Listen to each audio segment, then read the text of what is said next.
Assalamualaikum warahmatullahi wabarakatuh. Adik-adik kelas 5 yang hebat, bertemu lagi dengan channel Pak Guru Menjawab. Kakak juga ucapkan selamat datang bagi adik-adik yang baru bergabung. Pada pertemuan kali ini kita akan membahas pembelajaran untuk kelas 5, tema 5, subtema 2 pada pembelajaran kedua. Sebelum mulai pembelajaran, siapkan dulu alat tulis dan buku siswa kelas 5 tema 5. Dan agar channel ini terus berkembang dan terus memberi manfaat, jangan lupa untuk subscribe, like, dan share. Nah adik-adik yang hebat, mari kita mulai pembelajaran hari ini dengan penuh semangat.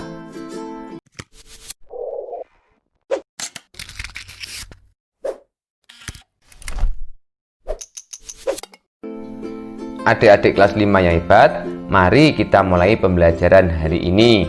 Bukalah buku siswa kelas 5 tema 5, subtema 2 pada pembelajaran kedua halaman 60. Hari ini kita akan belajar menjelaskan rantai makanan yang ada pada suatu ekosistem, membuat teks non-fiksi tentang salah satu ekosistem, dan mengenal tarian daerah dan propertinya. Adik-adik, apakah sarapan pagimu hari ini? Adakah di antaramu yang sarapan dengan telur ayam? Lezat bukan? Salah satu manfaat sarapan adalah memberikan energi bagimu untuk beraktivitas pada hari ini. Telur merupakan salah satu makanan protein yang sangat berguna bagi kesehatan tubuhmu. Tahukah kamu berasal dari manakah telur yang kamu makan saat sarapan? Dari manakah kita mendapatkan telur ayam? Diskusikan dengan temanmu. Kemudian pada Ayo Berlatih, kamu tentu tahu bahwa ayam menghasilkan telur yang bermanfaat bagi manusia.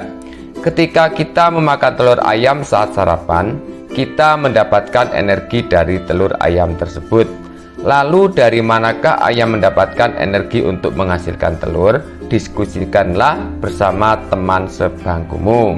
Perhatikan gambar rantai makanan di samping.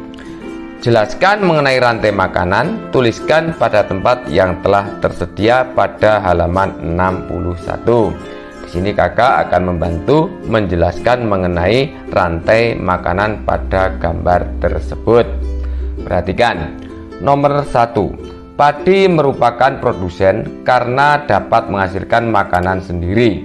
Setiap produsen akan dimakan oleh konsumen tingkat 1, yaitu tikus. 2.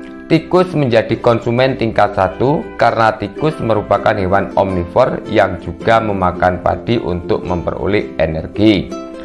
Sebagai konsumen tingkat 1, tikus akan dimakan oleh konsumen tingkat 2, yaitu ular. 3. Ular menjadi konsumen tingkat 2 karena ular merupakan hewan karnivor yang memakan tikus untuk mempertahankan hidupnya. Sebagai konsumen tingkat 2, ular akan dimakan oleh konsumen tingkat 3, yaitu burung elang. 4. Burung elang menjadi konsumen tingkat 3 karena ular merupakan hewan karnivor yang mendapatkan energi dengan memakan ular. Sebagai konsumen tingkat 3, burung elang akan mati. Bangkai burung elang akan diurai oleh mikroorganisme seperti jamur. 5. Jamur menjadi pengurai karena jamur berperan dalam mengurai konsumen tingkat 3 untuk berkembang biak. Hasil penguraian yang terdiri dari zat-zat tertentu yang kemudian akan masuk ke dalam tanah dan dimanfaatkan oleh tumbuhan sebagai sumber makanan. Kemudian kita akan menjawab beberapa pertanyaan pada halaman 61. Nomor 1. Apa yang dimaksud aliran energi pada sebuah rantai makanan? Aliran energi pada sebuah rantai makanan adalah perpindahan energi dari satu makhluk hidup ke makhluk hidup yang lain dari peristiwa makan dan dimakan pada suatu rantai makanan. 2. Adakah hubungan antara rantai makanan dengan aliran energi? Jelaskan. Ada, karena pada rantai makanan pasti terjadi peristiwa makan dan dimakan. Ketika suatu makhluk hidup memanfaatkan atau memakan makhluk hidup lain, maka akan terjadi perpindahan energi berupa zat-zat yang dibutuhkan untuk bertahan hidup makhluk hidup tersebut. 3.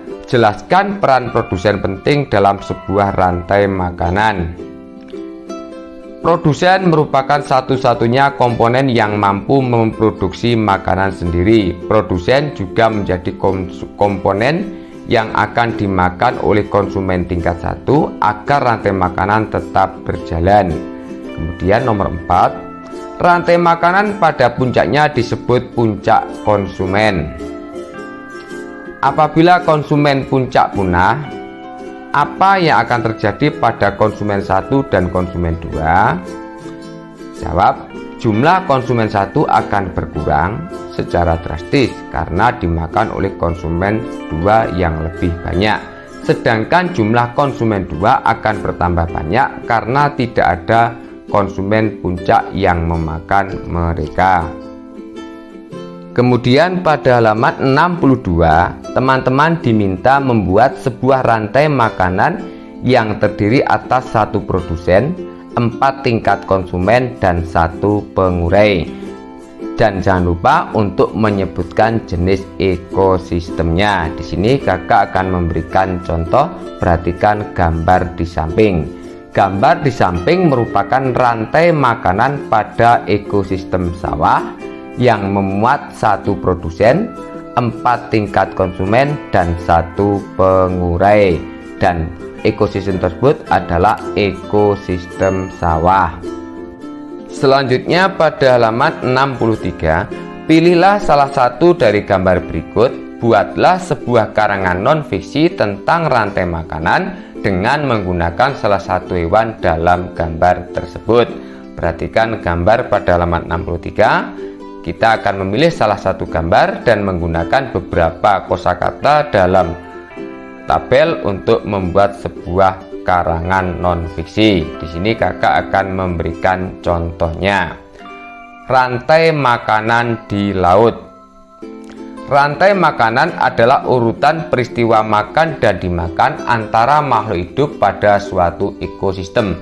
Salah satu ekosistem di bumi ini adalah laut. Kita tahu bahwa laut merupakan habitat para makhluk hidup laut, mulai dari anemon laut, ikan, gurita, cumi-cumi, kepiting, kerang, dan masih banyak lagi yang lainnya. Oleh karena itu, ekosistem laut juga tidak lepas dari rantai makanan. Salah satu rantai makanan laut ini melibatkan paus orca yang merupakan paus pembunuh.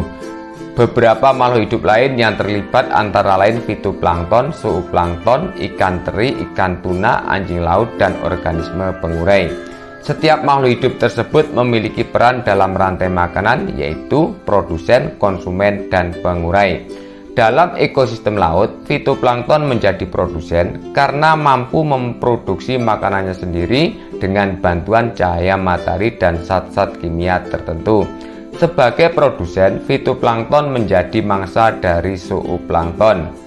Zooplankton merupakan organisme kecil di laut yang termasuk ke dalam herbivor karena memakan tumbuhan fitoplankton untuk mendapatkan energi. Sebagai konsumen tingkat 1, zooplankton akan dimakan oleh konsumen tingkat 2, yaitu ikan teri. Ikan-ikan teri akan dimangsa oleh konsumen 3, yaitu ikan-ikan tuna. Sebagai konsumen tingkat 3, ikan-ikan tuna menjadi makanan bagi anjing laut yang merupakan konsumen tingkat 4. Anjing laut memang menyukai ikan-ikan sedang seperti ikan tuna. Paus orca menjadi konsumen tingkat 5 atau konsumen puncak karena hewan ini termasuk hewan karnivor. Paus orca suka memangsa anjing-anjing laut. Seiring berjalannya waktu, paus orca akan mati. Bangkai paus orca akan diurai oleh pengurai. Zat-zat penting pada bangkai paus akan larut di lautan.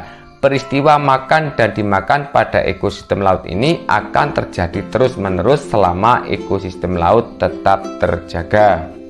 Selanjutnya pada halaman 64, bacalah 2 bacaan dengan judul Tari Tradisional Caping Ngancak dan Tari Alang Babega dari Minangkabau. Kemudian pada halaman 65, ayo berlatih. A. Lengkapilah tabel berikut dengan nama tarian dan properti yang digunakan. Perhatikan tabel yang sudah kakak isi di samping. Kemudian yang B, Menurut pendapatmu, apakah properti-properti tari yang digunakan memperkuat pesan yang disampaikan lewat tarian? Ya, karena properti tari dapat mempertegas gerakan penari sehingga maksud cerita dari tari dapat ditangkap oleh penonton, entah itu tari peperangan, tari penyambutan, atau lainnya. C. Sebutkan tarian yang menggunakan lebih dari 2 properti untuk menarikan tarian tersebut, yaitu tari serimpi, tari angguk, dan tari kancet papatai.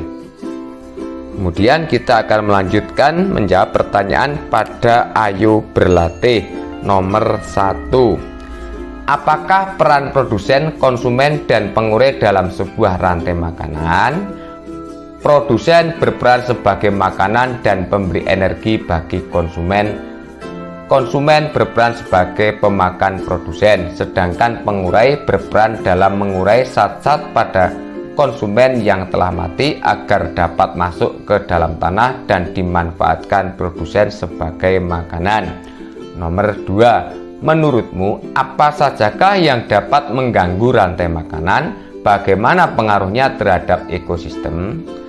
Adanya faktor alam yaitu perubahan musim dan bencana alam seperti faktor manusia yaitu kegiatan industri dan pembukaan lahan yang tidak bertanggung jawab. Hal ini juga membuat ekosistem menjadi terganggu. Kemudian nomor 3, apakah yang dimaksud dengan properti dalam seni tari? Berikan contoh properti tari yang kamu ketahui. Properti tari adalah segala perlengkapan tari yang digunakan untuk mendukung pertunjukan tari. Contohnya adalah selendang, senjata, penutup kepala, topeng, dan lain-lain. Nah, adik-adik yang hebat, demikianlah untuk pembelajaran kali ini. Dan agar tidak ketinggalan pembelajaran yang akan datang, jangan lupa untuk subscribe, like, dan share.